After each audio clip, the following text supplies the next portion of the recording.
Kenapa saya selalu bilang ke petani itu teori itu sepenting itu, karena ini yang jadi landasan kita buat bertani. Teori mulai dari pengolahan lahan, kemudian perawatan, sehingga nantinya ini kedepannya itu bisa panen yang maksimal, Mas. Jadi nggak ujuk-ujuk sesuka hati kita, ya enggak.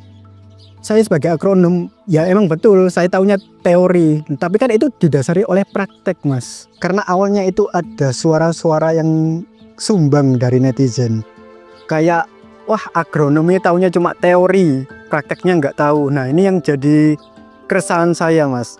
Sepertinya mulai sekarang ini harga semangka itu udah mulai stabil. Nah itu jadi alasan saya nanam semangka sekarang, karena potensi hasilnya itu pasti besar banget, dan itu nggak sampai 5% yang gagal lah, Mas, ibaratnya. Jadi 95% itu bagus-bagus banget, bahkan bobotnya itu rata-rata di angka 4-5 kilo, jadi aman banget. 1,4 hektar itu hasilin 67 ton, dan kebetulan waktu itu harganya adalah 8.000 per kilo, jadi bisa hasilin sekitar 542 juta. Itu secara omset. Kalau secara keuntungan dikurangi ini ada sekitar 400 sekian juta. Hasilnya pasti maksimal, Mas. Kayak yang saya lakukan ini dengan modal 62 juta bisa dapat sampai 500 juta kayak gini, ya alhamdulillah, Mas.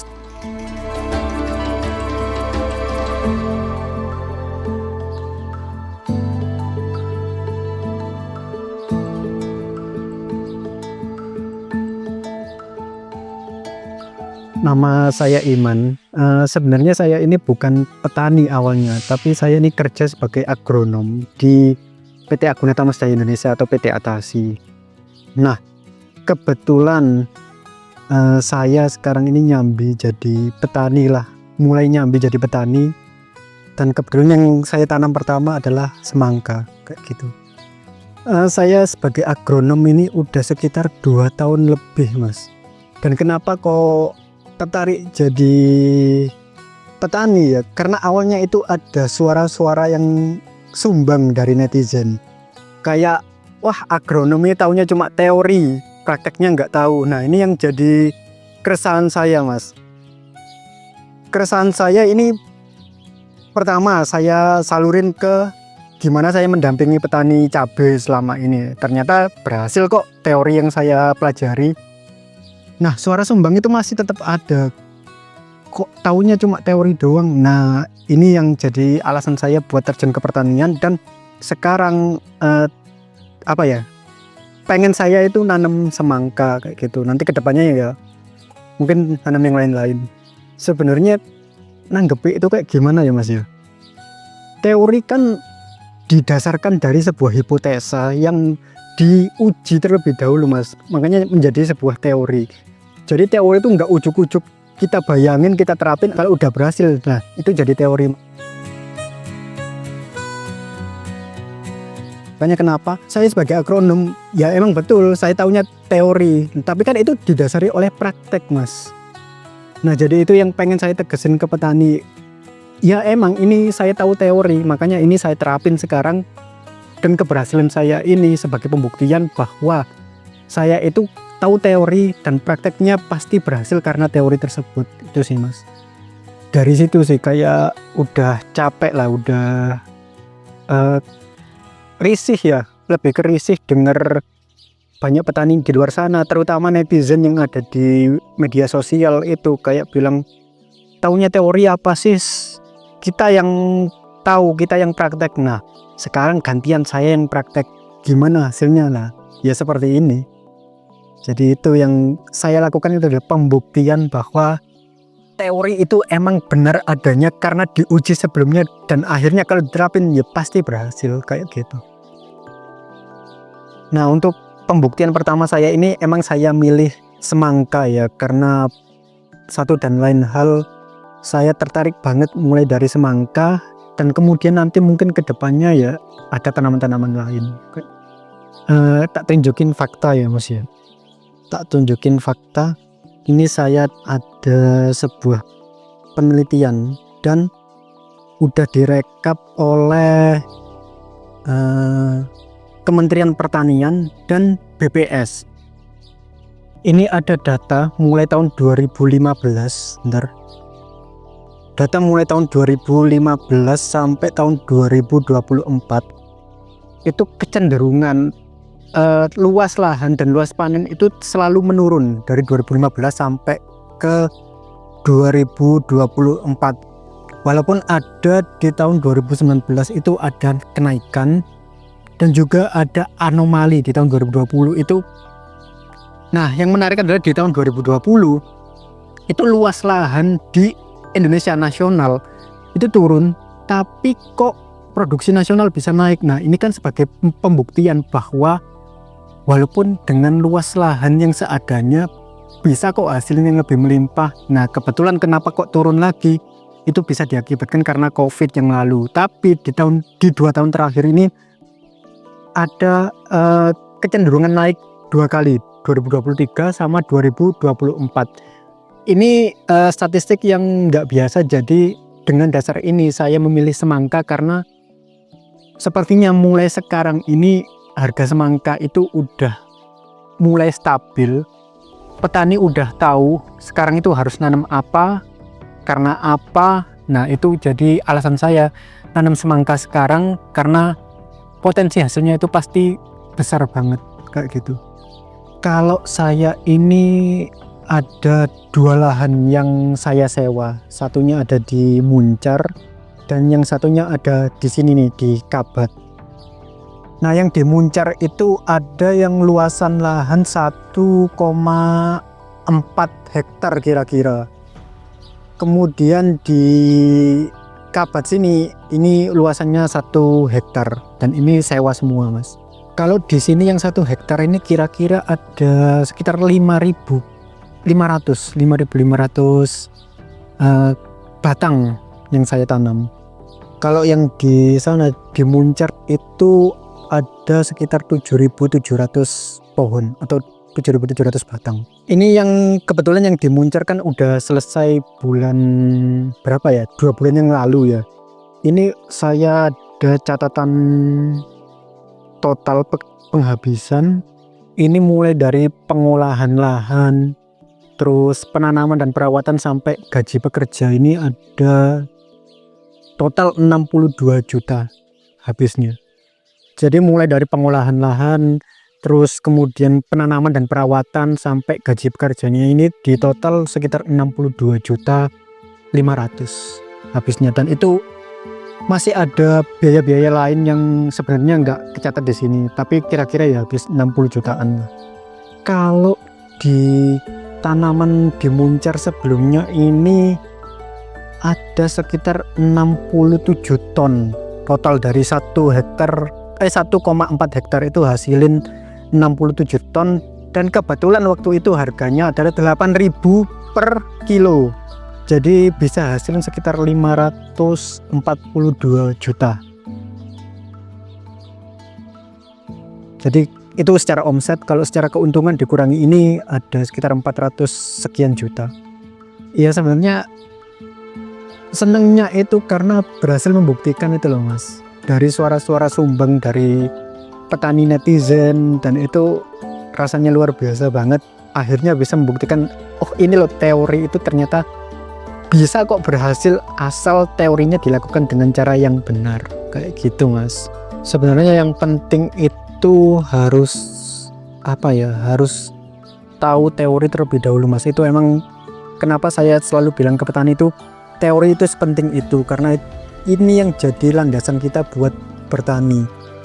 Teori mulai dari pengolahan lahan, kemudian perawatan, kemudian dari gimana caranya kita ini, kalau misalnya dalam konteks semangka, gimana kita memotong pucuk atau topping, kemudian cara kita untuk menjadikan bunga itu per pohon itu berapa. Nah, itu penting banget, sehingga itu perlu dipelajari, sehingga nantinya ini kedepannya itu bisa panen yang maksimal, Mas. Jadi nggak ujuk-ujuk sesuka hati kita ya, enggak. Sebenarnya masalah pupuk ini kurang lebih sama ya sama petani yang lain, cuman mungkin di pengolahan lahan pas waktu ngasih pupuk dasar itu saya kasih NPK compaction kemudian sama DAP. Lalu pas pas udah selesai tanam nih, saya kocor per minggu. Jadi 1-8 minggu itu selalu saya kocor. Untuk minggu pertama sampai minggu keempat itu saya juga pakai NPK compaction, saya plus sama DAP juga. Kemudian untuk 5-8 minggu setelah tanam itu saya pakai NPK 15920. Saya kasih kalsium nitrat boron kayak gitu. Saya pakai stimulator tanaman Mas, karena ya ngelihat cuaca yang kayak gini ya, mendung terus ntar siang panas, sore hujan lagi. Wah, ini bahaya banget Mas buat tanaman semangka. Makanya saya pakai stimulator tanaman tiap minggu, saya semprot. Ya salah satunya biar nggak stres, nggak busuk kayak gitu sih Mas. Kalau tantangan itu ada beberapa Mas. Yang pertama ini jelas karena cuaca ya. Tantangan cuaca ini berat banget, terutama akhir-akhir ini yang hujannya nggak stabil, yang harusnya udah masuk musim kemarau ya, tapi masih hujan. Akhirnya hujannya nggak konsisten, pagi panas, siang hujan, sore panas lagi, atau sebaliknya pagi hujan, siang panas, sore hujan lagi. Nah itu bikin bikin tanaman ini stres Mas, terutama nanti kalau emang hujan terus-terusan itu malah buahnya yang gampang busuk. Terus kemudian yang kedua itu hama Mas. Hamanya itu ada thrips sama kutu daun. Kalau petani lain mungkin ngadepin lalat buah, kalau saya sih belum pernah ngalami ya. Cuman tantangannya itu thrips sama kutu daun. Kemudian yang ketiga ini pecah buah sama busuk Mas. Jadi pecah buah sama busuk ini kebetulan ada di lahan saya sebelumnya, tapi emang nggak signifikan sama sekali ya, paling cuma 1% dari semua yang saya tanam ini.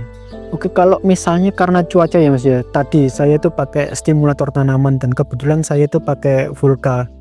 Saya semprotin seminggu sekali, pakai satu botol 1 liter itu saya semprotkan untuk 1 hektar. Dan itu saya lakukan per minggu. Ya alhamdulillah sampai panen pun emang nggak sampai stres-stresan kayak petani lain Mas. Kemudian untuk hama, thrips sama kutu daun ini saya usahakan untuk per minggu, atau biasanya itu kalau emang kerep Mas, atau misalnya hamanya ini udah banyak banget, saya semprotkan itu setiap 3 hari sekali. Itu saya pakai bahan aktif diaventuron, kemudian spiropidion sama abamectin. Nah terus untuk untuk pecah buah ini saya sebenarnya udah tahu ini karena apa, karena emang waktu itu mungkin kalsiumnya belum terserap sempurna oleh tanaman, tapi nitratnya terlebih dahulu yang terserap. Jadi kemungkinan daging buahnya ini terlalu besar tapi kulitnya masih tipis sehingga pecah. Tapi itu nggak signifikan karena emang ya alhamdulillah sampai panen pun tetap maksimal kok Mas. Ya itu yang saya lakukan. Alhamdulillah Mas. Jadi dari semua, kalau ditanam sebelumnya kan ada 7.700 tanaman ya, dan itu nggak sampai 5% yang gagal lah Mas ibaratnya. Jadi 95% itu bagus-bagus banget, bahkan bobotnya itu rata-rata di angka 4-5 kilo, jadi aman banget. Sebenarnya nggak pernah saya share ya Mas ya, ini jadi pembuktian diri sendiri aja bahwa teori itu bisa dipraktekkan asal dilakukan dengan benar. Dan mungkin pamernya baru sekarang di konten ini ya. Jadi ini ajang pamer saya, semoga dengan kepameran ini petani bisa tahu bahwa teori itu adalah landasan dari praktek kayak gitu Mas. Ya jadi balik lagi seperti yang saya omongkan dari awal, kalau dalam praktek itu harus ada landasannya, dan landasannya itu adalah teori Mas. kalau kita misalnya nanem tanpa tahu ilmunya, ya mungkin bisa berhasil, tapi itu udah pasti ketebak. Satu kali tanam mungkin bagus, selanjutnya itu nggak bakal bisa kayak gitu mas. Itu udah kejadian di petani yang saya dampingi sebelumnya. Makanya kenapa ada teori itu, ya mohon dipelajari, dijadikan ilmu, diterapkan dengan benar. Jadi nggak usah ngeyel lah ya. Jadi penyakitnya petani itu kadang ngeyel mas. Makanya ini saya buktikan, ya semoga jadi inspirasi buat petani kalau emang teori itu seberguna itu sebagai landasan dari praktek. Karena mungkin di semangka ini ya, pokoknya di lahan ini kemungkinan jadi praktek saya yang terakhir untuk di tanaman semangka, dan juga di muncar itu juga jadi tanaman terakhir saya untuk saat ini. Kemudian ke depannya, sebetulnya sebelumnya itu saya seringnya itu mendampingi petani cabai mas. Jadi petani cabai saya dampingi, ya alhamdulillah berhasil semua. Dan balik lagi, karena yang jadi omongan dari petani atau dari netizen itu adalah kalau agronom cuma taunya itu teori, nggak bisa praktek. Nah makanya selain saya dampingi petani, saya mau praktek sendiri di cabai, mungkin kedepannya kayak gitu. Jadi ini semangka ini jadi praktek saya di tanaman ini yang terakhir, dan kedepannya akan ke cabai mungkin mas.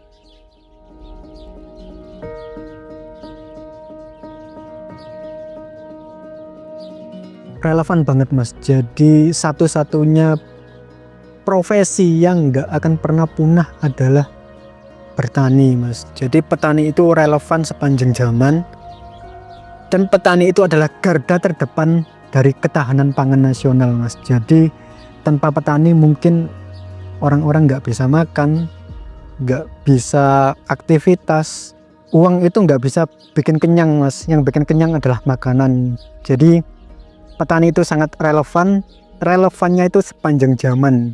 Jadi ayo bertani, nggak apa-apa, kita lakukan sebisa-bisanya, belajar ilmunya, kita praktekkan secara benar. Insya Allah ke depan pertanian itu sangat-sangat menjanjikan, terutama di hortikultura. Jadi top lah, pertanian ke depan itu pasti berkembang sangat pesat, apalagi teknologinya sekarang udah makin keren mas. Kayak gitu. Pertanian adalah garda terdepan dari ketahanan pangan nasional. Ayo kita bertani, bertani itu pasti menjanjikan ke depannya. Nggak bakal nyesel bertani, hasilnya pasti maksimal mas. Kayak yang saya lakukan ini dengan modal 62 juta bisa dapat sampai 500 juta kayak gini ya. Habis ini saya beli HRV mas. Jadi ayo bertani.